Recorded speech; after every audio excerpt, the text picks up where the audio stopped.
तो hello guys, कैसे आप? उम्मीद करते हैं आप अच्छे हो। दोस्तों, हमारे चैनल को आप सब्सक्राइब नहीं किए, हमें पता है, तो हमारे चैनल को जाकर सब्सक्राइब करके बेल आइकन को ऑन कर देना। दोस्तों, आज की वीडियो काफ़ी मज़ा आने वाला है। दोस्तों, वीडियो को लास्ट तक देखते रहिए। दोस्तों, अभी का सीज़न क्या चल रहा है आपको पता है? जो बीज रोपने के लिए, किसानों भैया के लिए बीज रोपने के लिए सीज़न चल रहा है, मतलब धान को बिया रोपने के लिए सीज़न चल रहा है। तो दोस्तों, किस तरीके से मतलब धान को बिया जो रोपने से पहले आपको क्या करना पड़ेगा दोस्तों, जो खेत जो आते हैं ना, जो खेत के अंदर बहुत कचरे रहते हैं, जो घास या पात बोलते हैं, जो घास पात बहुत रहते हैं, जो को निकालने के लिए हमें एक देसी जुगाड़ बनाया है। बहुत अच्छे ये देसी जुगाड़ काम करते हैं। दोस्तों, किस तरीके से बनाती है वीडियो देखने चाहते हैं तो वीडियो को लास्ट तक देखते रहिए।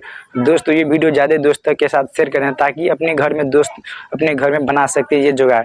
तो दोस्तों, चलिए देखते हैं किस तरीके से बनाती है।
तो दोस्तों, ये वीडियो कैसा लगा? वीडियो अच्छा लगा तो वीडियो को प्लीज़ एक लाइक कर देना और दोस्तों के वीडियो शेयर कर देना ताकि दोस्त अपने घर में बना सकते हैं।